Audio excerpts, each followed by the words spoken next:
In 1981, Dresser Industries operated in 49 countries, employed 56,000 workers, and posted revenues of $4.7 billion. Its haul trucks moved more American coal, copper, and iron ore than any other machine on the continent. Its motor-grade graders scraped more highway base course than any competitor in the northern Midwest. Its name was on the side of machines running in every major mine, every major highway project, and every major dam site in the Western Hemisphere. Today, the name is gone. The factories in Peoria and Galion are silent or converted. The dealer network dissolved. The engineers retired or were absorbed into a Japanese competitor's payroll. A company that once ranked among the 10 largest industrial manufacturers in the United States exists now only in the memory of the men who ran its machines, and in the engineering specifications of equipment built under a different flag. The machines worked, the engineers were right, the product line was real. So what happened? What follows is the forensic record, the acquisition documents, the joint venture filings, the testimony of the trade press that covered Dresser's final decade, and at the end, a verdict on exactly how a company this large, this capable, and this deeply embedded in American industry managed to hand its own future to its primary competitor. If stories like this matter to you, subscribe to Iron Ground. This is the documentary record of the companies that built America's job sites and then disappeared from them. This is episode 7. The story begins in Bradford, Pennsylvania in 1880. Solomon Robert Dresser was not a manufacturer. He was a problem solver who became one. In 1880, Bradford, Pennsylvania sat at the center of the American oil boom. The region's wells were producing faster than the pipeline infrastructure could keep up, and the infrastructure had a specific, catastrophic weakness: the joints. Every threaded pipe coupling in use at that time was rigid, a fixed connection that could not flex, could not compensate for ground movement, could not absorb the thermal expansion of a pressurized line running across open terrain in a Pennsylvania winter. When those joints failed, they failed suddenly. The result was lost product, lost pressure, and in the worst cases, fire. Dresser looked at that problem and engineered a solution. His 1880 patent, the Dresser coupling, was a telescoping pipe joint with a rubber compression seal, a middle ring, and 2 follower rings that could be tightened independently. In plain terms, it allowed 2 sections of pipe to move slightly relative to each other without losing the seal between them. The joint could flex, the pipeline could breathe. It was not a complicated device. It was a correct one. Within a decade, the Dresser coupling was the specified fitting on natural gas distribution systems across the northeastern United States. Within 2 decades, it was the global standard. Solomon Dresser had not set out to build an industrial empire. He had set out to stop pipelines from leaking. The empire followed from the correctness of the solution. By 1905, S.R. Dresser Manufacturing Company employed hundreds of workers in Bradford and had expanded its product line to include compression fittings, specialty valves, and industrial seals for the petroleum and natural gas industries. When Solomon Dresser died in 1911, he left behind a company built entirely on the logic that a single correctly engineered product, applied to the right problem at the right moment, could sustain a manufacturing organization for generations. He was right. He was also describing a model the company would eventually abandon, with consequences that took 70 years to fully arrive. The construction equipment chapter of Dresser's history did not begin with a strategic vision. It began with an acquisition. In 1954, Dresser Industries, by then a diversified industrial manufacturer headquartered in Dallas, Texas, acquired the Galion Iron Works of Galion, Ohio. Galion had been building road machinery since 1907, motor graders, road rollers, and scarifiers for the highway construction industry.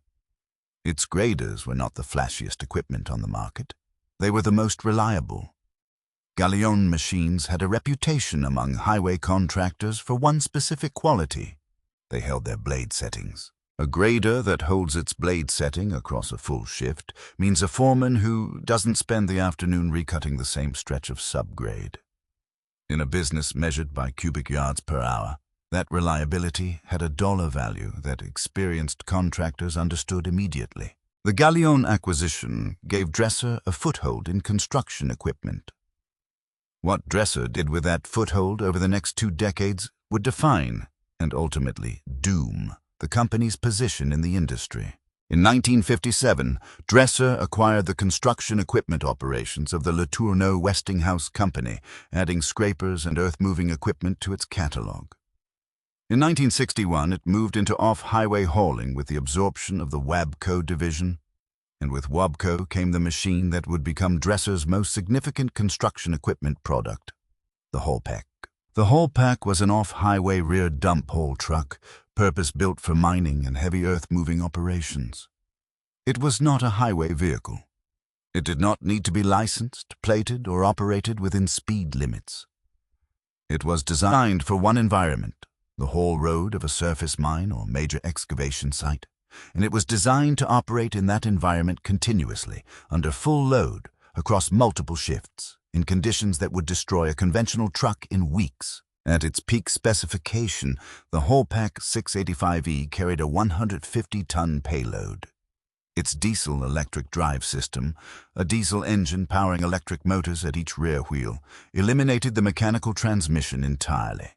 There were no gear changes under load. The operator managed throttle and steering. The electric motors managed torque delivery. On a 10% haul road grade, fully loaded, the 685E maintained consistent speed without the drivetrain stress that destroyed conventional mechanical drive trucks on the same routes. The Haulpak was not the largest haul truck ever built. It was the most dependable haul truck at its payload class for the conditions American mines actually operated in. By the mid-1970s, it held an estimated 30% of the North American off-highway haul truck market. In the coal fields of Wyoming, the copper pits of Arizona, and the iron ore ranges of Minnesota, the Haulpak was not one option among several. It was the default answer to the question of how you move material at scale. Dresser Industries in 1975 was a company that manufactured motor graders under the Galeone nameplate, haul trucks under the Haulpak nameplate, and a full catalog of oil and gas equipment under the Dresser nameplate. It operated across 3 continents. It employed tens of thousands of workers across facilities in Ohio, Illinois, Pennsylvania, and Texas. It was, by any conventional measure, one of the most successful diversified industrial manufacturers in the United States.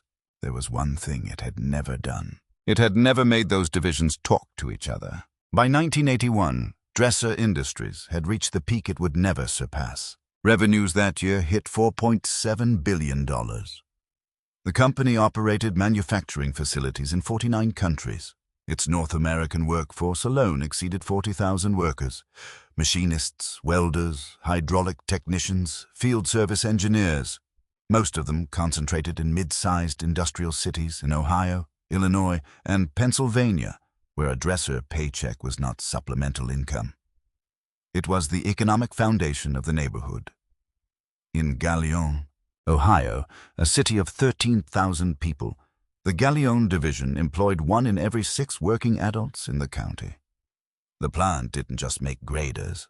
It made mortgages possible. The Haulpak division in Peoria, Illinois, was running at capacity. Orders from the American coal industry alone were backlogged months into the following year. The energy crisis of the 1970s had driven coal production to levels not seen since World War II, and surface mining, the method that required the most heavy hauling equipment, was the production method expanding fastest. Every new surface mine needed haul trucks. The operators who had run Haulpaks on previous projects specified Haulpaks on the next one. The machine had earned a loyalty that advertising cannot manufacture. The Galeone grader line held an estimated 18% of the North American motor grader market. In the highway construction sector, state DOT projects, interstate extensions, rural road programs funded by the Federal Highway Administration, the Galeone nameplate was as familiar as any in the industry. Contractors who had run Galeone equipment in the 1960s were now the project managers signing the equipment purchase orders in the 1980s. The loyalty ran a full career deep. That was the peak. 1981, the last year everything worked the way it was supposed to. The man who understood what Dresser had built and what it was at risk of losing was not a corporate officer. He was a field service engineer named Harold Brent, based out of Dresser's Peoria Service Center in the mid-1970s. Brent's name appears in a 1976 Internal Service Bulletin, one of several trade press accounts of the period that referenced Dresser's field support operations. His job was to travel to mine sites across the western United States and diagnose whole-pack mechanical failures in the field, not in a shop, not with a full tool set, but on the whole road, in the conditions the machine actually operated in, with whatever resources the mine's maintenance crew had available. By one account from the 1977 issue of Coal Age magazine, Brent could diagnose a whole-pack electrical system fault by sound alone. The specific pitch of the wheel motor under load, the timing of the generator response at grade, the audible difference between a motor running at 94% efficiency and one running at 87%. He had spent enough hours on enough haul roads that the machine had become a language he was fluent in. He retired in 1984. When he left, the specific knowledge he carried, not the documented knowledge in the service manuals, but the accumulated pattern recognition of 10 years on active mine sites, left with him. There was no formal knowledge transfer. There was no apprentice assigned to follow his routes for a year before he cleared his desk. That was not unusual for Dresser in 1984. It was policy by default. Did you know that? Write it in the comments. I read everyone. Here is what most people who remember the Dresser name do not know. The whole-pack's diesel-electric drive architecture, the system that eliminated the mechanical transmission and delivered torque directly to the rear wheels through electric motors, was not a Dresser invention. It was a direct engineering descendant of the system R.G. Letourneau had developed for large earth-moving equipment in the 1930s and refined through the 1940s. When Dresser acquired the Letourneau Westinghouse construction equipment operations in 1957, it absorbed not just the product line, but the electric drive engineering tradition that Letourneau had spent 2 decades perfecting. Dresser's engineers took that tradition and applied it to off-highway hauling at a scale Letourneau had never attempted. The result was the Whole-Pack series. Machines that proved across millions of operating hours on American mine sites that diesel-electric drive was not a specialty solution for extreme conditions. It was the correct architecture for any haul truck operating above a 100-ton payload. Komatsu's engineers reached the same conclusion. When the Komatsu-Dresser joint venture was formed in 1988, one of the specific assets Komatsu's technical team identified for preservation was the whole-pack electric drive engineering documentation. Today, the Komatsu 730E, a 190-ton payload haul truck operating in copper mines in Chile, iron ore pits in Western Australia, and oil sands operations in Alberta, runs on a direct architectural descendant of the system Dresser's Peoria engineers developed from Letourneau's original work. The lineage runs Letourneau 1938, Dresser Whole-Pack 1961, Komatsu 730E today. 3 nameplates, 1 engineering idea. The idea survived all 3 of them. Did that surprise you? Write it in the comments. There was one structural decision Dresser's leadership made, not in a single meeting, not on a single date, but consistently across 2 decades of acquisition activity. That made perfect sense for the diversified industrial conglomerate model they were building for. It would take the Japanese construction equipment industry approximately 15 years to identify it as a fatal weakness. By then, Dresser had already invited them inside to look. Dresser Industries did not grow by building, it grew by buying. Between 1954 and 1975, Dresser made more than 30 acquisitions across the oil and gas, construction equipment, and industrial tools sectors.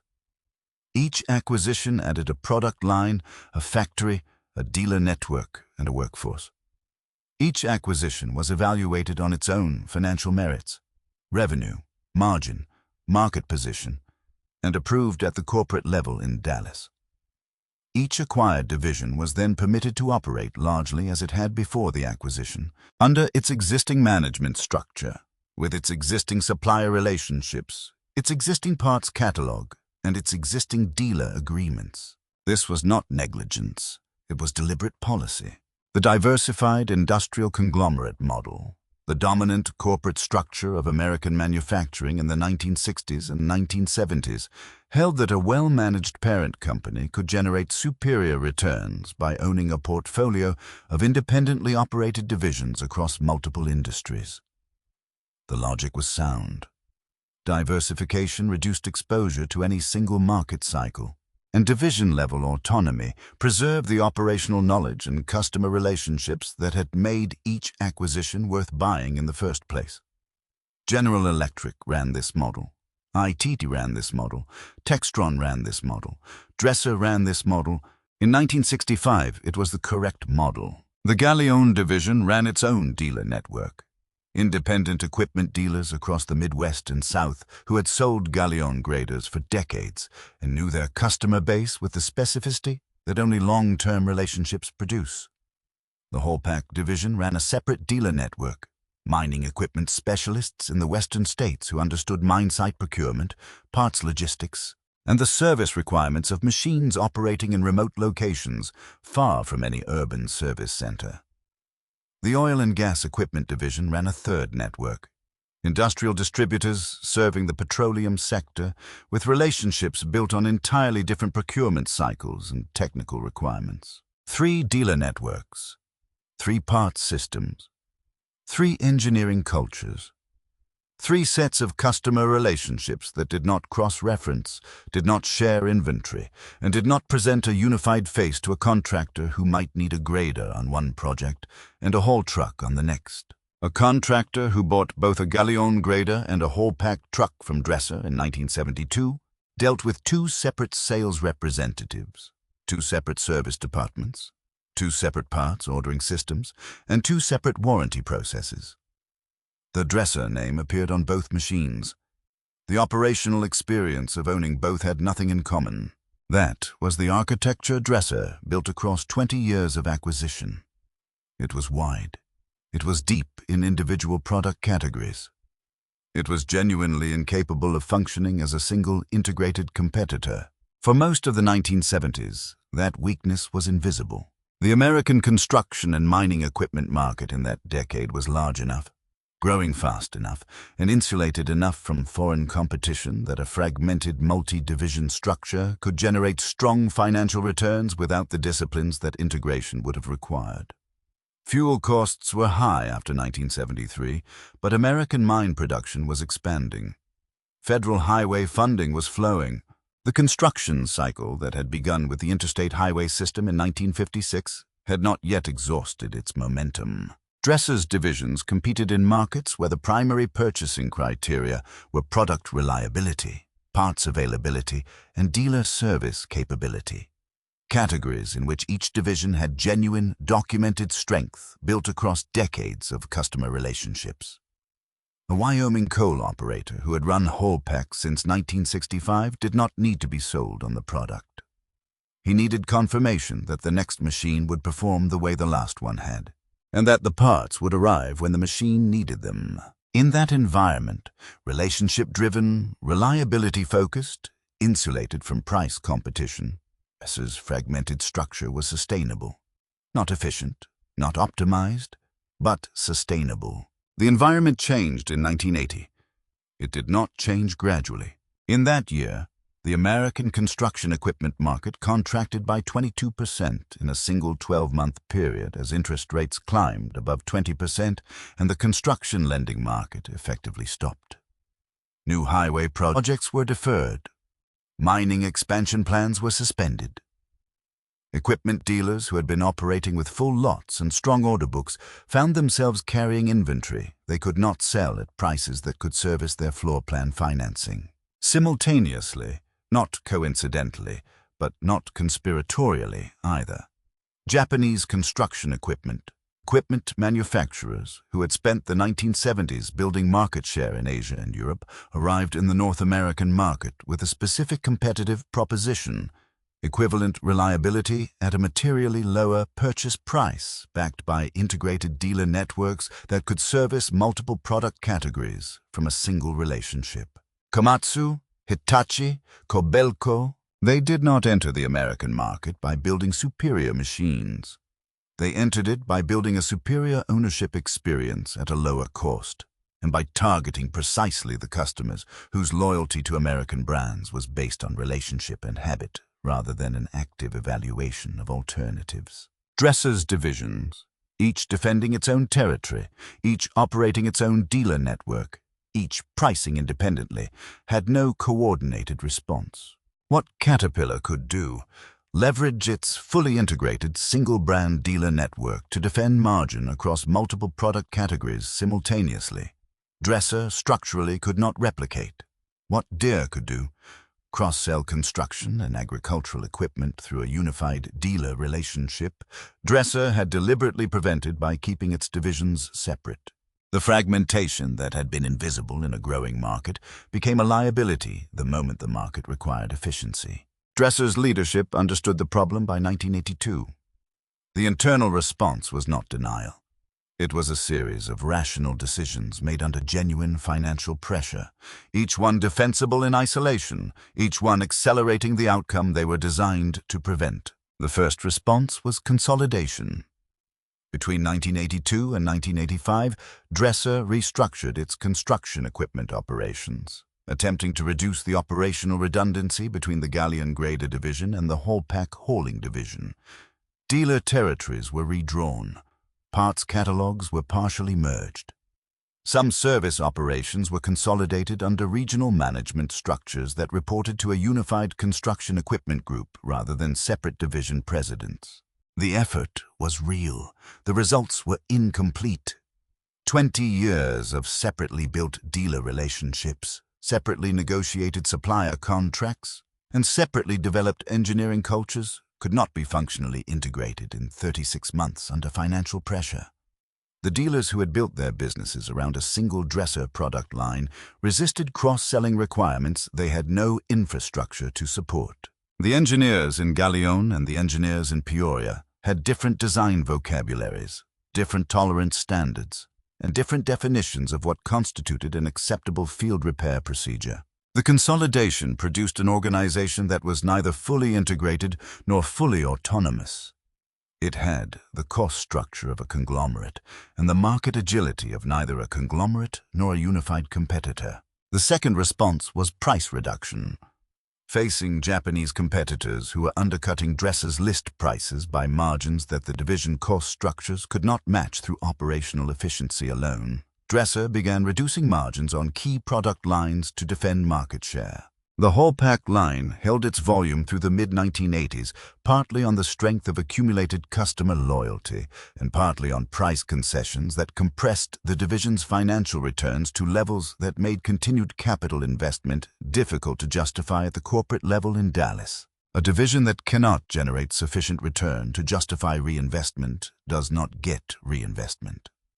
The engineering improvements that would have kept the Haulpak competitive into the 1990s, updated electrical systems, improved cab ergonomics, payload monitoring technology that Komatsu was already developing, were deferred, then deferred again, then removed from the capital plan entirely.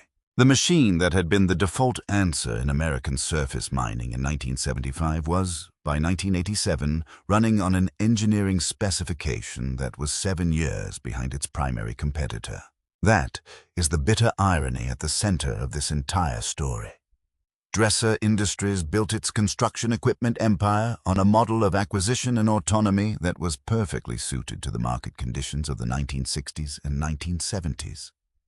The breadth of that empire, the graders, the haul trucks, the scrapers, the full-line catalog that no single category competitor could match, was its primary marketing proposition and its primary source of customer loyalty. The company was everywhere American construction happened.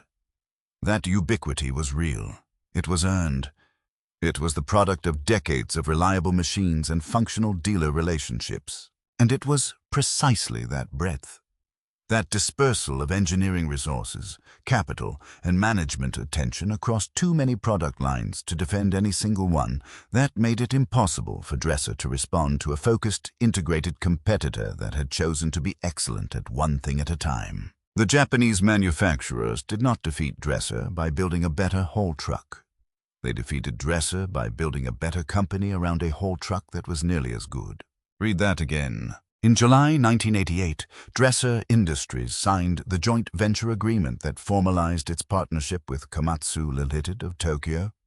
The Komatsu Dresser Company, a 50-50 joint venture, would manufacture and market construction equipment under both nameplates in North America, combining Dresser's existing dealer network and manufacturing facilities with Komatsu's engineering resources and capital. The stated rationale was survival through scale. Neither company, in the American market of the late 1980s, could achieve the economies of production and distribution that the competitive environment required operating independently. Together, the joint venture's proponents argued, they could. The unstated reality was simpler. Dresser brought the dealer relationships, the factory infrastructure, and the customer base. Komatsu brought the capital, the engineering investment pipeline, and a strategic patience that a publicly traded American conglomerate under quarterly earnings pressure could not match. When you invite a competitor into your factory to save the factory, you are not saving the factory. You are negotiating the terms of the transfer. Dresser's construction equipment engineers understood this. Several of them said so in trade press accounts published in the months following the joint venture announcement. Their concerns were noted. The agreement was signed. The Komatsu Dresser joint venture began operations in 1988. By 1994, Komatsu had acquired majority control of the construction equipment assets. The Dresser nameplate on construction equipment was retired. The Holpac name survived briefly as a sub-brand before it too was absorbed into the Komatsu product catalog. The engineers in Peoria kept their jobs for a while. The machines kept running. The nameplate did not. The Holpac worked. That is not a sentimental claim. It is a documented operational conclusion drawn from the accumulated service records of American surface mining operations across 3 decades. The diesel-electric drive architecture that Dresser's engineers inherited from the Letourneau tradition and refined through successive Holpac generations delivered what it promised. Consistent torque delivery under full load, reduced drivetrain maintenance intervals compared to mechanical transmission competitors, and a total cost of ownership over a 5-year operating cycle that justified the purchase price on financial terms alone. Not loyalty, not habit, not brand preference. The Wyoming coal operators who ran Holpacs from the early 1970s through the mid-1980s were not running them out of sentiment. They were running them because the maintenance logs supported the decision. Fewer unscheduled downtime events per 1,000 operating hours.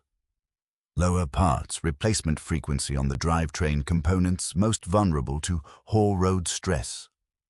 A wheel motor service life that, under documented operating conditions in the Powder River Basin, consistently exceeded the manufacturer's rated interval by margins significant enough to affect annual maintenance budgeting.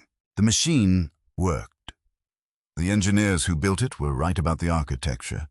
The operators who specified it were right about the performance. The field service engineers who maintained it, men like Harold Brent, running diagnostics on haul roads in the high desert at temperatures that made the electrical system the least of anyone's concerns, were right about what it took to keep it running. The engineering verdict is unambiguous. Dresser built a correct machine for the application it was designed for and operated it at a performance level that the market validated with purchase decisions across more than 20 years. That verdict stands. Nothing that followed changes it. Verdict 2. The institutional verdict. Dresser Industries was killed by its own architecture, not by inferior engineering, not by a single catastrophic decision, not by a recession it could not have anticipated or a regulatory change it could not have absorbed. Dresser was killed by a structural model, the autonomous multi-division conglomerate, that had been the correct model for the market conditions of 1965 and had become, without anyone at the corporate level formally acknowledging the transition, the wrong model for the market conditions of 1982. The specific mechanism of death was competitive displacement, accelerated by capital starvation within the construction equipment divisions, completed by the Komatsu joint venture that transferred the remaining operational assets to a competitor with a longer planning horizon and a more integrated organizational structure. The counter-argument that Dresser had no viable alternative, that the joint venture was the only mechanism available to preserve any American presence in the haul truck market, is not without merit. The American construction equipment industry of the late 1980s was consolidating under competitive pressure that had already eliminated or severely damaged multiple domestic manufacturers. Dresser's financial position in 1987 did not support the capital investment required to close the engineering gap with Komatsu independently. That argument is accurate as far as it goes. It does not go far enough. The joint venture was not forced on Dresser by circumstances beyond its control. It was the terminal consequence of 20 years of decisions that had been within Dresser's control. Decisions about integration, about capital allocation, about whether to build a company or a portfolio. By 1988, the options available to Dresser's leadership were severely constrained. Those constraints had been constructed, incrementally and without deliberate intent, by the company itself. The institutional verdict: death by architecture. Self-administered. Over 2 decades. Completed by the competitor who recognized the structural weakness before Dresser's own leadership formally acknowledged it. The strongest counter-argument deserves its full statement. The diversified conglomerate model was not a Dresser invention, and its failure in the 1980s was an industry-wide phenomenon, not a company-specific miscalculation. International Harvester's construction equipment division collapsed on a similar timeline for related reasons. Alice Chalmers exited construction equipment in 1985. Clark Equipment retreated from multiple product categories under the same competitive pressure. Dresser was not uniquely incompetent. It was conventionally structured in a decade when conventional structure became a liability. That is true. It is also irrelevant to the verdict. The fact that multiple American manufacturers made the same structural choices and suffered the same consequences does not exonerate the choice. It confirms that the choice was wrong.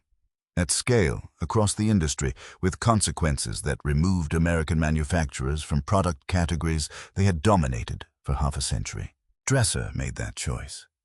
Dresser bore that consequence. Final verdict: the engineers built the right machine. The institution built the wrong company around it. It is the morning shift, sometime in the winter of 1993, at a surface coal mine in the Powder River Basin of northeastern Wyoming. The temperature on the whole road is 11 degrees Fahrenheit. The sky is the particular gray of a high plains winter morning that has not yet decided whether it will snow.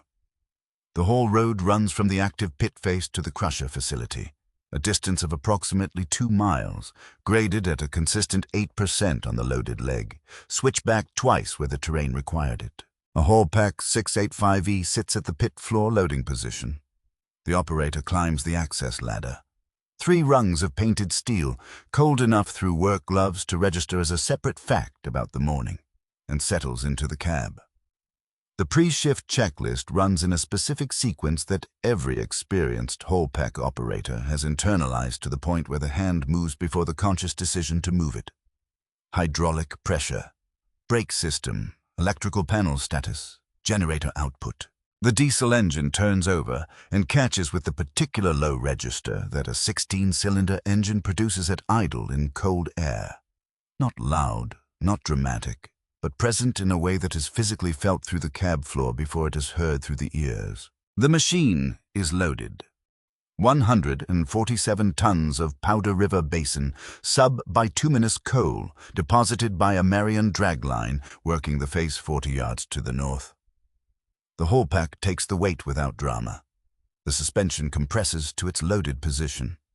The electrical system reads the load and adjusts the generator output to the wheel motors in the sequence the engineers in Peoria designed it to follow.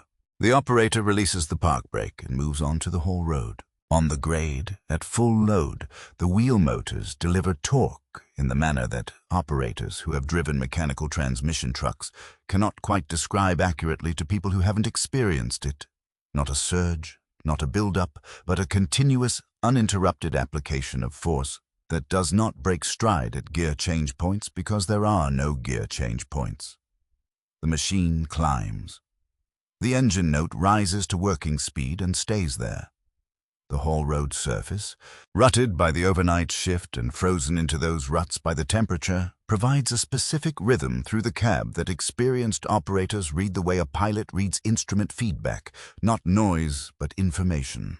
At the crusher dump, the operator positions the machine, confirms the dump clearance, and raises the body. The coal releases in the sequence that a full body load always releases.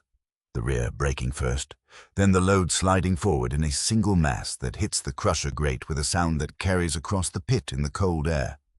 The body returns to the carry position. The operator begins the return trip to the loading face. He has made this run several hundred times. He will make it again before the shift ends. The Haulpak nameplate on the side of the machine is showing wear at the edges. Someone in the maintenance shop has mentioned, without particular urgency, that the replacement decals have been on back order for 6 weeks from the parts distribution center.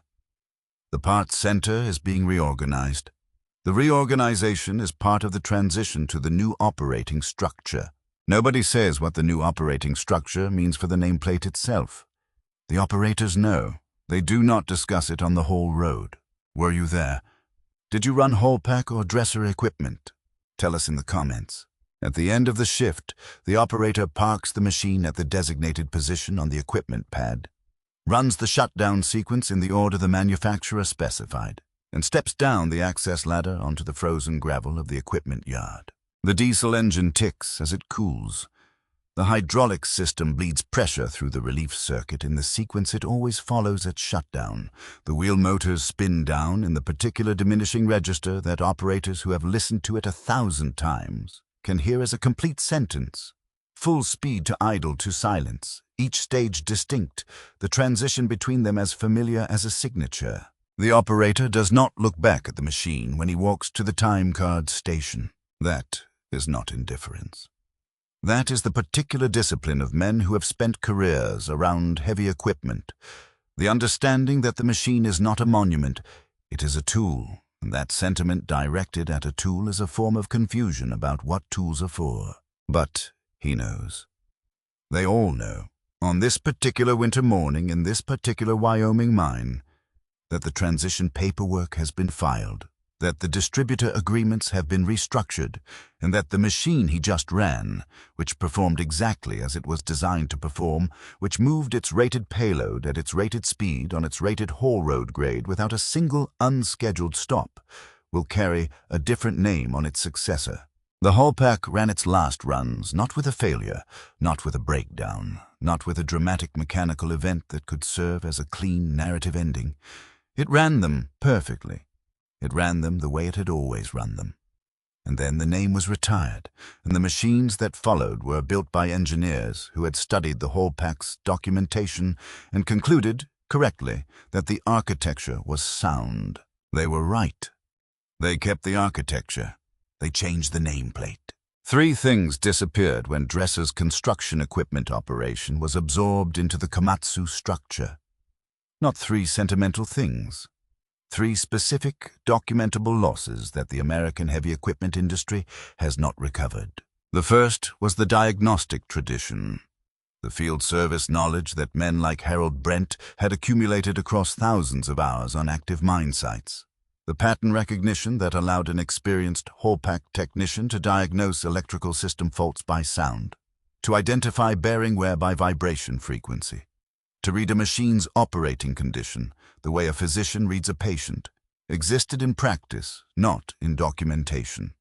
It was transmitted person to person, shift to shift, route to route.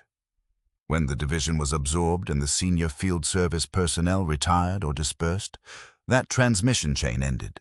The service manuals survived. The knowledge those manuals could not contain did not. The second was the dealer network.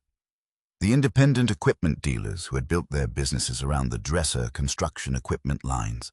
Men who knew their customers' operations, their financial cycles, their maintenance philosophies, their willingness to try a new specification, versus their preference for what had worked before, were absorbed into a distribution structure optimized for a different manufacturer's product line and a different organizational logic. The customer relationships those dealers had built across decades were not transferable assets on a balance sheet. They were personal, specific, and irreplaceable. Most of them did not survive the transition intact. The third loss is the one that cannot be fully quantified.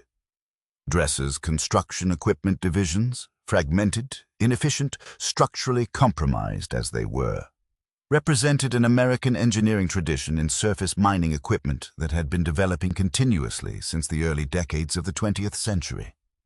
The specific combination of application knowledge, field experience, and design iteration that produced the Hallpak series existed because American engineers were building machines for American mining conditions, tested by American operators, maintained by American field service personnel who reported directly back to American engineering teams. That feedback loop, mine site to field service to engineering to design iteration, closed when the division closed. The machines that followed were good machines. They may have been better machines by certain measurable specifications, but they were not built inside that loop. What that costs exactly is a question the American mining equipment industry is still working out how to answer. The golden age of American surface mining equipment had real costs.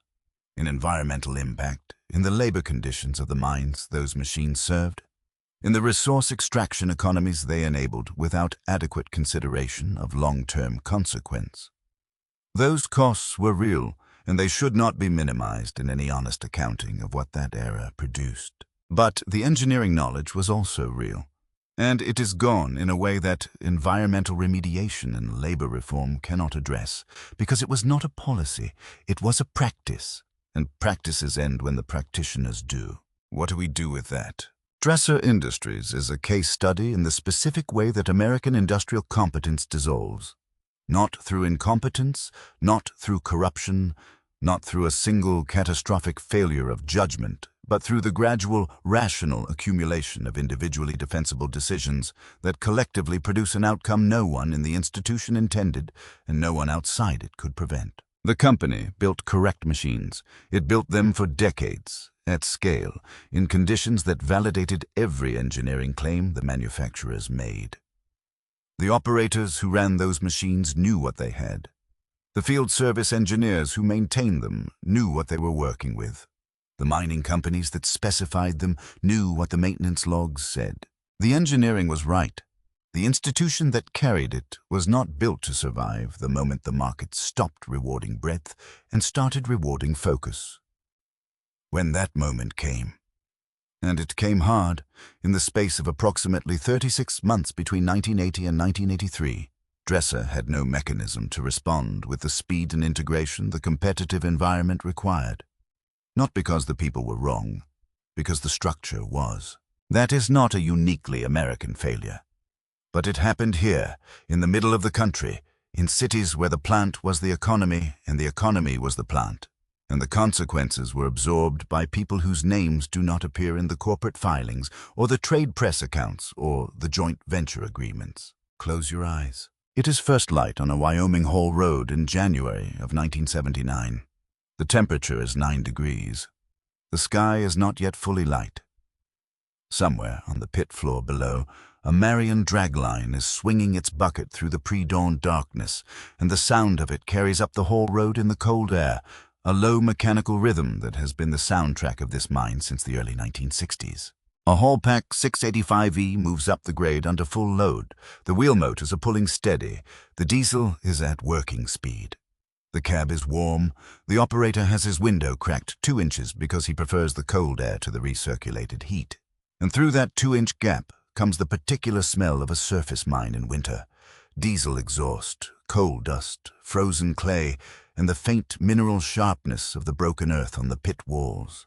The machine does not hesitate on the grade. It does not hunt for traction. It does not lug at the switchback where the grade steepens for 40 yards before easing back to the main haul slope. It climbs, steady, loaded, correct. Open your eyes. The engineers were right. The machines worked. What failed was not the engineering. It was the willingness to recognize, before the market forced the recognition, what a correct machine requires around it to survive. Dresser Industries is gone. The Hallpak name is gone. The field service tradition, the dealer relationships, the American engineering loop that ran from mine site to design table and back, gone with them. If you want to remember what American heavy equipment actually was, not the mythology of it, but the specific, documented operational reality of it, subscribe to Iron Ground. We are building the forensic record one episode at a time. We are not done yet.